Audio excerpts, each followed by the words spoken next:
Hello everyone, Jason here with VC Edge. Today we're going to be making some pocket clips, and I'm going to show you what it takes to make this part. This is going to be part 2 of the interface knife build. It should be a little bit shorter than the backspacer episode because we're using a lot of the same processes and materials. So if you haven't seen that video, then go check it out. With that, let's get to it.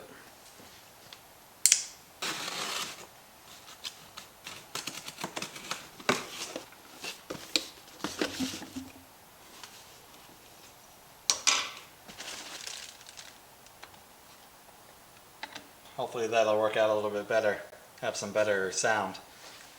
Before we get started, just a couple of notes on pocket clips in general. A pocket clip really only has one job. That's to keep the knife in your pocket. It should go into the pocket and come out relatively easily, and ideally it needs to look nice. Got a few examples here from a few different knives. Just so you know what they are, this is the Spyderco PPT, got a 0 tolerance 777, custom knife factory Rabbit, the VC Edge interface, and Benchmade 940-01. These are all pretty high-end knives, but they have a variety of different pocket clips. Most of them that you get on most knives are just these bent pieces of metal that attach to the knife in some way. This particular one represents a pretty big problem. It has a very low tension, so it tends to fall out of the pocket pretty easily. The 777 is one of the ones that has one of the best pocket clips. It's completely milled out of a solid piece of titanium, and it's relatively short, but has a lot of tension. It can make it a little bit harder to get into the pocket, but it will definitely stay there. The Rabbit has kind of a mix of the different types, and so it's milled out of a solid piece, but it also is bent into shape. This was one of the main disappointing pocket clips because this was a really expensive and fancy knife. I really like it and really liked carrying it, but it was hard to get in and out of the pocket, so I actually ended up modifying this one a little bit. You can see there's some shim material down there on the bottom, and that just helped raise it up a little bit to give it some more room. And I also had to bend the ramp a little bit so that it would fit into the pocket, but it's still not great. So I don't really carry that one very much because of that. The Benchmade here has a proven design from them, and it's just a simple bent piece of steel, but it works really well, has good tension, and it just isn't very fancy looking, especially on this particular knife, how nice it is. With the interface, I tried to get the best of everything. It's very closely designed to the way that the 777 was done, in the fact that it's very short. This one's actually shorter than the 777, and that it has adequate ramp and room for the edge of the pocket to fit in there. So I'll show you what I'm talking about. So most all these knives will fit a normal pair of jeans without any trouble. When you get into some of the thicker work pants is where you come into some of the problems, which is what I experienced. And what happens is that when you go to put the knife in your pocket, it sort of runs into the edge, especially with the way this one's angled. It sort of has a lot of trouble. And this is an improved version from how it came. I couldn't get this on hardly anything at the beginning. So with the interface, I made it tall enough so that it fits over the edge of the pocket lip, and once it's pushed on there, it's definitely staying. It has enough room for that thick material. So that's just some of the considerations that went into the clip design. Just preparing another piece of stock. This one has some blue Sharpie all over it that I was using for layout. One of the interesting things about the coolant that we're using is that it will dissolve Sharpie eventually. So keep that in mind if you're using it to keep marks on there.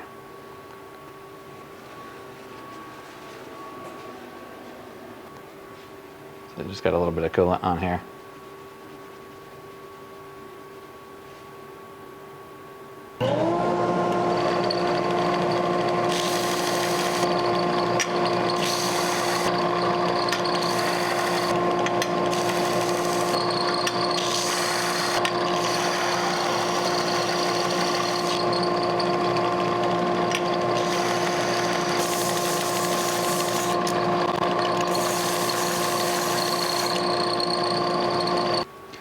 One of the things I forgot to mention last time is that if you're flipping the parts in the way that I am, and you're not machining the entire top surface of your stock, you need to make sure you have your thickness measured exactly right,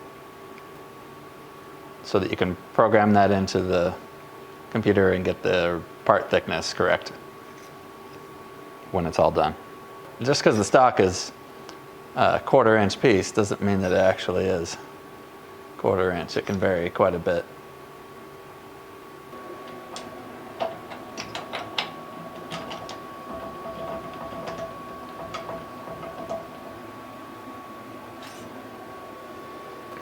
Got to make sure there's no chips left over.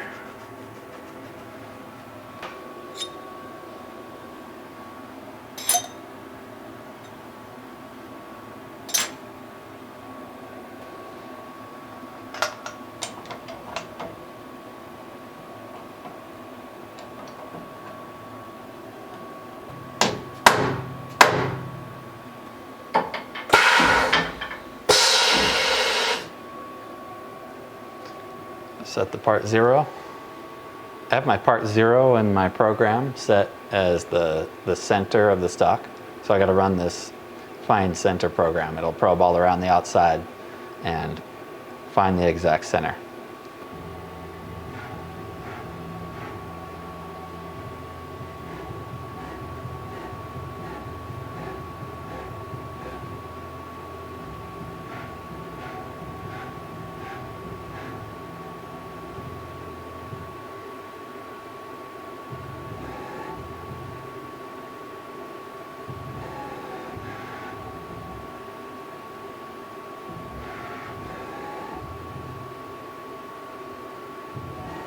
So far this probe's been really accurate.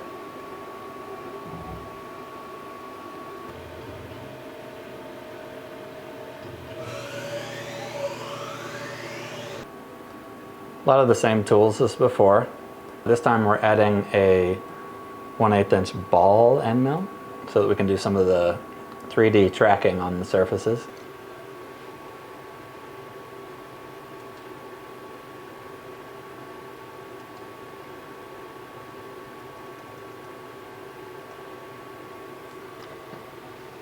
All right, everything's ready to go. We're going to be doing the inside of the pocket clip first, and then we'll flip it and do the outside. There's 4 parts in this piece of stock, and it's going to take about 2 hours just to do this inside. We'll come back when that's all done.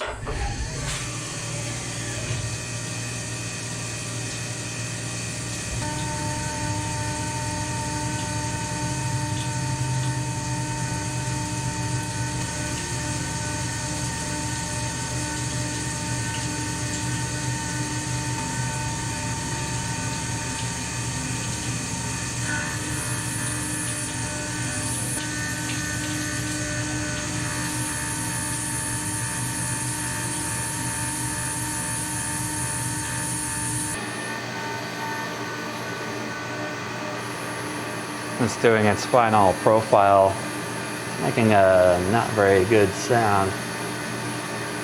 Wonder if I just had the RPMs too high for that. Let's see.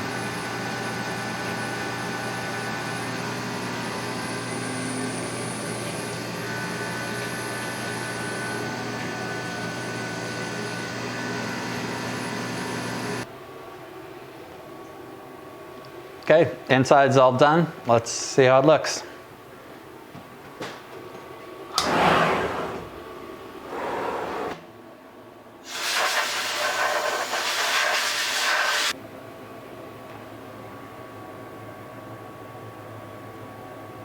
That looks all right.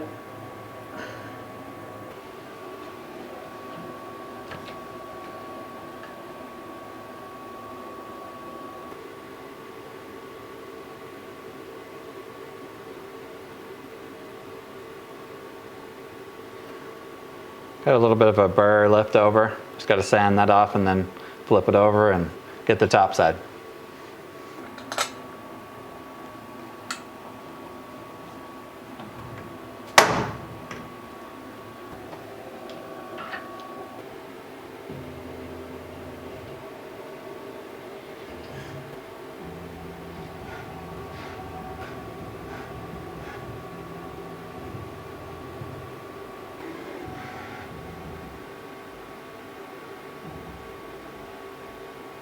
Okay, machining top side.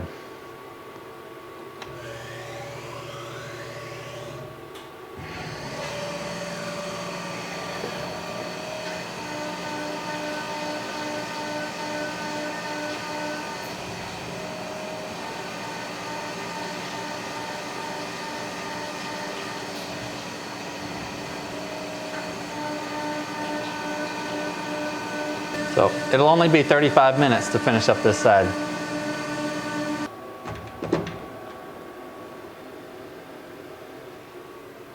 All right, so how did these turn out? Well, let's go to the bench, I'll show you. At first glance, these look like they're pretty good. Inside looks pretty nice, but flipping it over, there is a bit of a problem with the surface, and it's because I screwed up. Remember how earlier I was talking about getting the stock thickness correct? Well, I did that for the program that does this side. The one that does this side, I forgot to enter it in. So it came out way too thin. And so there wasn't enough material left on these sides to support while it was doing the machining on the top. Now it's not off by much. It should be 36 thousandths, which it's only 30. It's a difference of 6 thousandths, but it's enough. It would also make it a little bit weaker on the spring tension. So that means I get to do these again. I'm also going to try using a different tool for the one that was making that awful sound. I'm going to move to this 3 flute. Same size and just have more clearance for the chips. Hopefully that will make a difference. We'll see.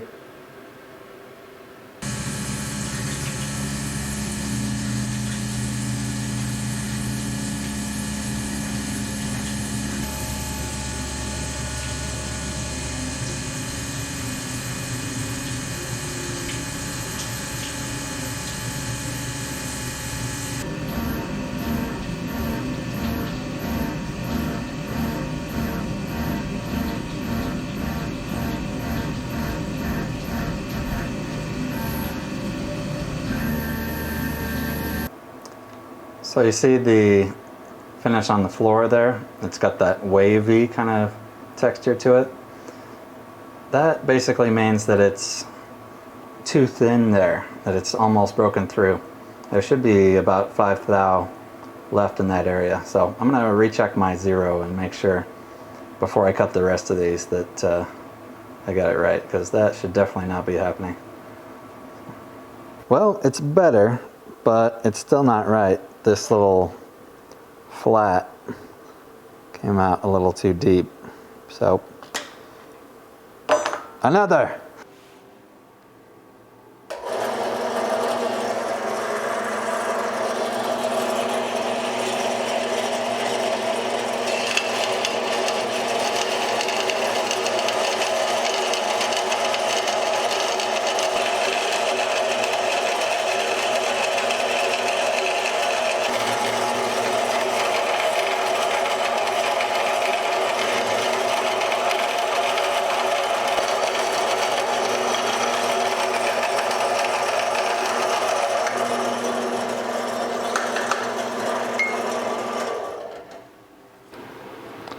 All right, so on third try, we've got an okay looking part. Inside looks good. The outside doesn't look too bad. It does kind of have this shadow that's happening on the surface finish. You can see there. I think what's happening with that is that because of the relief cuts that I put in before doing this 3D toolpath, as it enters the thick material and then starts to exit into some open air, it's just changing the deflection enough to affect the surface finish. So we're going to try one more time, see if we can do a roughing pass and then do a final finishing. It'll take a little longer, but should give it, there we go, you can really see that now.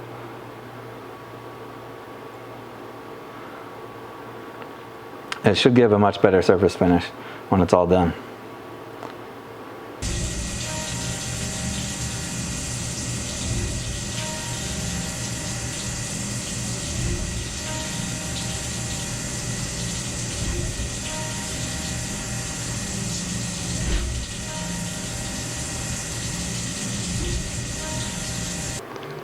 Please be good, please be good, please be good, please be good.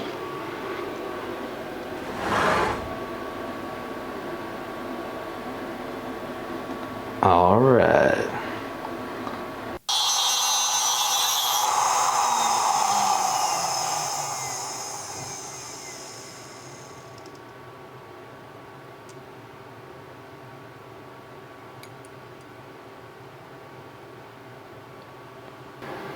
So because this has some posts on the bottom, it's not flat across the bottom. So I can't just put it on the sanding table without a little piece. It's the same thickness as those little posts. So I have a little thing to set it flat on the sanding table with. Real simple piece. But sand those tabs off real quick.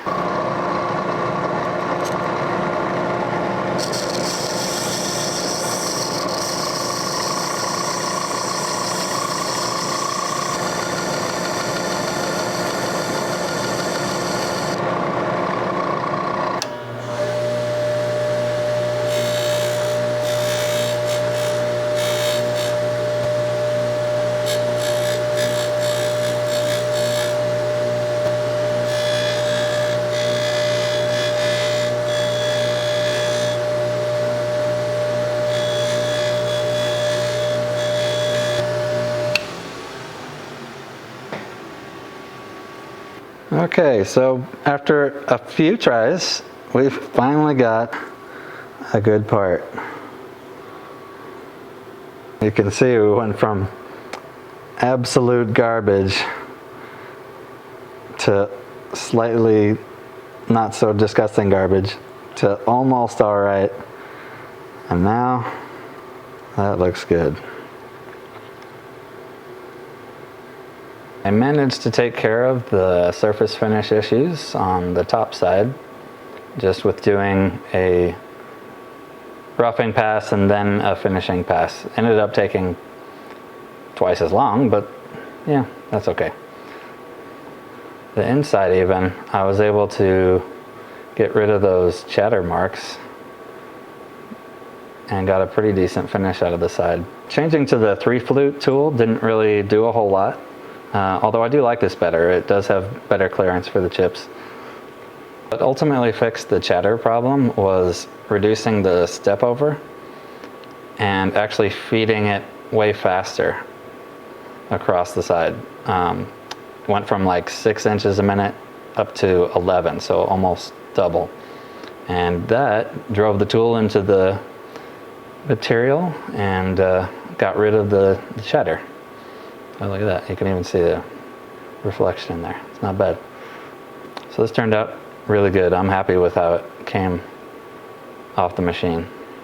Just a little bit of finishing and it's good to go. There's probably some room for improvement still, but this is good. This is a good looking part.